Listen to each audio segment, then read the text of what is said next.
ધમકી। અંજાર તાલુકામાં વેલ્સપન કંપની 220 કેવીની વીજ લાઇન ભીમાશરથી વર્ષામેડી સુધી 4 ગામોમાંથી પસાર થવાની છે, પરંતુ આ કંપની ખેડૂતોને ધાકધમકી કરી યોગ્ય વળતર આપ્યા વગર પોલીસનો સાથ લઈ ખેડૂતોને ડરાવી ધમકાવી રહેલ છે અને વહીવટી તંત્ર તેમજ પોલીસ તંત્ર કંપનીઓને સાથ આપી રહ્યા છે।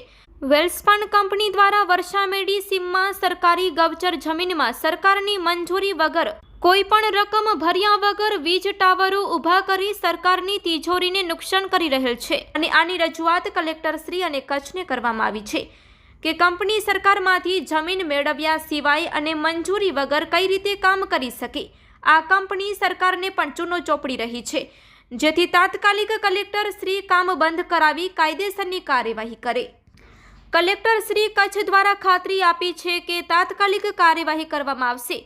નવાઈની વાત તો એ છે કે કંપનીના ગેરકાયદેસર કામ બાબતે અંજાર પોલીસ સ્ટેશનમાં ખેડૂતો રજૂઆત કરવા ગયા ત્યારે અંજાર પોલીસ સ્ટેશનના જવાબદાર પોલીસે ખેડૂતોને એવો જવાબ આપ્યો કે તમે પહેલા માથા ફોડાવીને આવો અને લોહી નીકળતું હશે તો અરજી લેશું। આવો વિચિત્ર જવાબ મળ્યો હતો।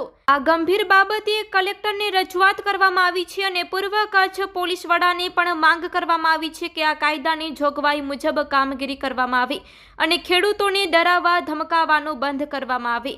કચ્છમાં લોકતંત્ર નહીં પરંતુ કંપનીઓનું રાજ ચાલી રહ્યું છે અને આ સરકાર કંપનીઓને છાવરી રહેલ છે। કચ્છમાં ચૂંટાયેલા ધારાસભ્યો સાંસદ ખેડૂતોને થઈ રહેલ અન્યાય બાબતે મદદરૂપ બનતા નથી।